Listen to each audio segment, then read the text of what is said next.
आप देख रहे हो कि जो सत्ता में बैठे लोग हैं उन्होंने जनता के बीच में जो भी वादा किया उस वादे को कभी पूरा नहीं किया।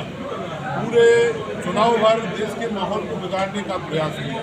पूरे चुनाव में भ्रष्टाचार की जहां बात की, जबकि भ्रष्टाचार के नाम पर, चुनाव के नाम पर बहुत लोगों से वसूली की गई।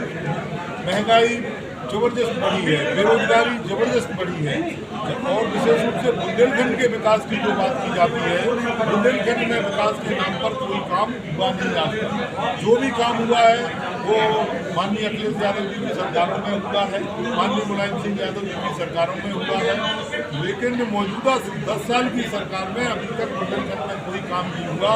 नाम के लिए बीडा के नाम पर जमीन अधिकृत करने का प्रयास किया गया, लेकिन आपने ये देखा कि वहाँ के किसानों को जिस तरीके से उनका शोषण हुआ है, पिछले 3 बार पूरे जनपद के सर्किल रेट बढ़े हैं और उनके सर्किल रेट नहीं बढ़ाए गए क्योंकि उनका 4 गुना उनको भुगतान करना पड़ता, इसलिए उस क्षेत्र के सर्किल रेट नहीं बढ़ाए गए। हम गारंटी के साथ कहते हैं जिस दिन गठबंधन की सरकार आएगी, किसानों को जो उनके साथ शोषण हुआ है उनको न्याय दिलाएंगे, जो भी पैसा है उनको हम दिलाने का प्रयास करेंगे। करना चाहता है, हम चाहते हैं निष्पक्ष हो, निष्पक्ष करने की मांग कर रहे हैं कि निष्पक्ष होना चाहिए, और अधिकारियों को निष्पक्षता से, अगर हमारे किसी कार्यकर्ता के मन में या और किसी पार्टी के कार्यकर्ता के मन में कोई संदेह उठता है तो उसको जो है प्रशासन के अधिकारियों को पूरी तरीके से संतुष्ट करना चाहिए कि भाई ये आपके मन में सवाल उठाए, और ये इस तरीके से जो है। नेताजी यूपी में कितनी सीटें जीत रहे हैं? हम उत्तर प्रदेश में गठबंधन कम से कम 50 सीटें जीतेगी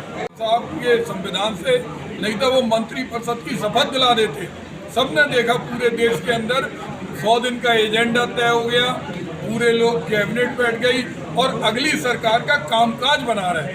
तो कहीं ना कहीं इनके मन में मायावी रूप से छल करने का भाव है, और उसमें ये प्रशासन को दबाव में लेना चाहते कि हर जगह हमें, इसलिए, और इसको अपन ने देखा, चुनाव आयोग ने भी शिकायत हम लोगों ने की।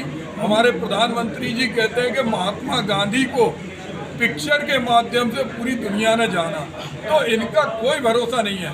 तो आज हमारे नेता राहुल गांधी और अखिलेश यादव ने अपने मजबूत कार्यकर्ताओं का मनोबल मजबूत करने के लिए पूरे देश में पत्रकार वार्ता बुलाई, जिसके तहत आपको और आपके माध्यम से, क्योंकि ये चुनाव, क्योंकि ये लबरा सरकार है जो झूठ बोलती है। इसने कहा कि हम 2.5 करोड़ लोगों को रोजगार देंगे, नहीं दिया। इसने कहा 15 लाख रुपए खाते में देंगे, नहीं दिया। झांसी में उन्होंने कहा उद्योग खोलने के लिए ग्रोथ सेंटर में उद्योग लगेंगे, नहीं लगेंगे। डिफेंस कॉरिडोर के अंदर चिटपिटी भी नहीं, सुतली बम नहीं बनना। अब बीडा के नाम पे जमीन हथियाई जा रही, कहा जा रहा है कि इसमें बहुत सारी योजनाएं। तो ये हर मुद्दे पे झूठ बोलते हैं, लेकिन इन्होंने कल सबसे घृणित पाप किया।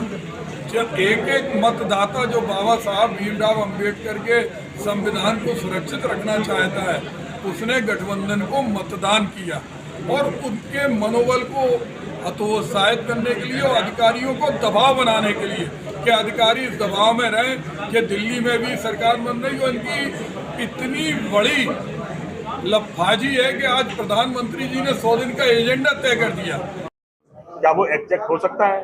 ये एडजस्ट हो सकता है, एग्जैक्ट तो नहीं हो सकता। और पहली बात तो उनका भ्रम इसी से दूर है।